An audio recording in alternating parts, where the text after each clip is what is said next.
Today, we will make a Bluetooth soundbar using the amplifier I showed on my 54 million views video. And I don't really understand why that amplifier became so popular and why so many people want to get their hands on it. So now, let's go ahead and actually build a soundbar using it.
Alright, while waiting for the box until it's completely dry, I take the time to proceed to this 10 watts per channel amplifier.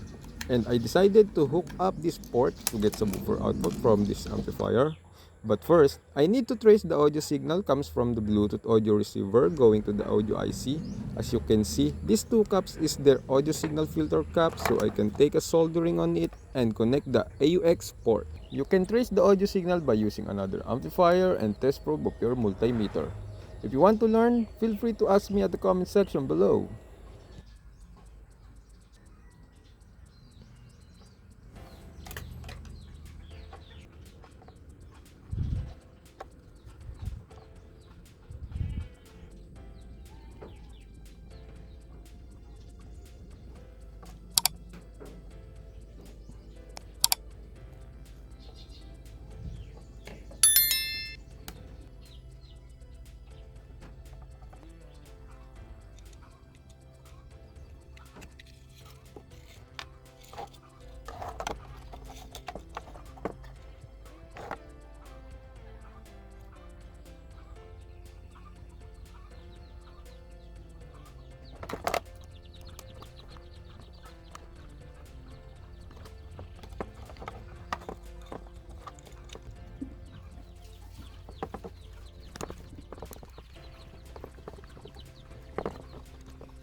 The amplifier is now completely assembled, including the audio output from the subwoofer. So I'll proceed with building the battery pack.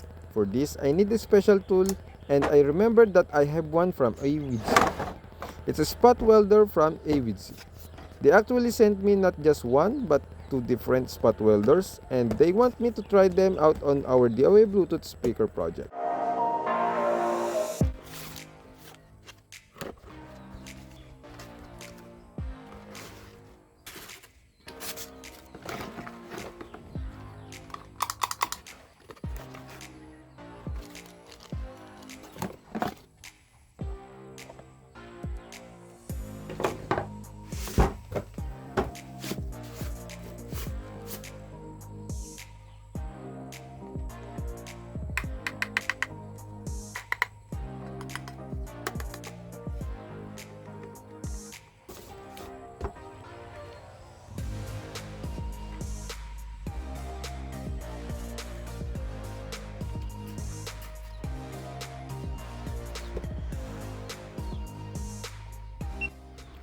Alright, it's really working. Okay, this spot welder has a hidden feature on the settings. As you can see, you are able to choose your language on this device, interval time of continuous spot welding, remove and activating their beeping sound. But for me, I like to hear their beeping sound. The screen brightness is adjustable 1 to 10, so I choose 10 because the ambience on this shop is very saturated. Oh, no way! There's a screen rotate features. Who's guy who use that kind of feature? Yeah, it has a timed shutdown and the ultimate restore factory settings. Now, let's return to the main menu and choose return to return. For the welding mode, I choose manual to use the foot pedal trigger or the welding tip button trigger. For preheating, you can set how long you want to heat the metal, and this is important on how thick the metal. For intermittent welding, it is used for materials where full-length welding is unnecessary. For gear settings, you can adjust it based on the metal you want to weld. For the trigger time, this is for the electrical current that applied to the metal to melt and to form a weld nuggets. And the last is for the number of continuous spot welding. Just set it how much you want to pop your tip. Now, let's start using this spot welding, and I want to say thank you AWithZ for sending me this awesome tool. I really appreciate it.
Alright, let's try this small body and see their ability.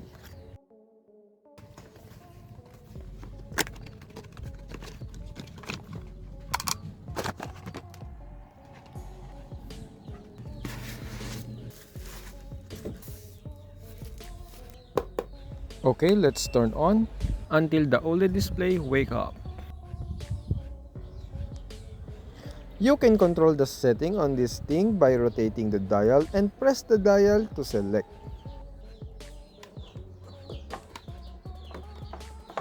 As you can see, you are able to use different tip with built-in trigger on this portable spot welding.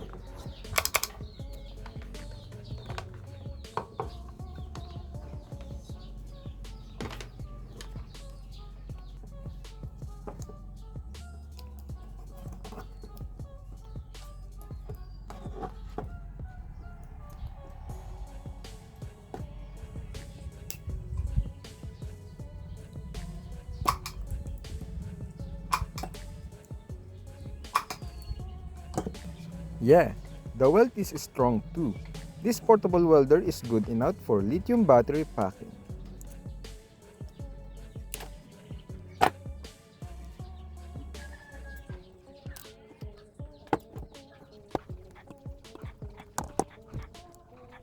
Now, the battery is finished, and I think the wooden box is completely dried. Thanks again AWithZ for sending this awesome tool.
Bluetooth mode.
Bluetooth mode. Connected.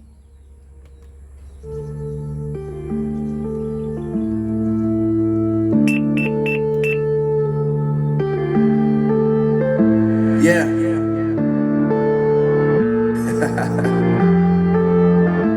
Unknown brain. Marvin Divine. I'm saying bye to all the lies and all the times you cried, saying that I wasn't right, yet I was right by your side. You manipulator, playing games, your friends commentators, and I don't know what you say about our private conversations, but it's got them hating. Thanks to all the rumors you be claiming, it's cool, I'm done with you, so they can throw you a celebration. You gon' hate it when you see me with somebody living better. I'm trying to tell you that me just doing me gon' have you jealous. I know that I gotta stay away from all your games, and I know that I found somebody else to love me one day, and you'll realize the grass ain't greener on the other side. No, you did me dirty for the last time, so now I gotta say goodbye.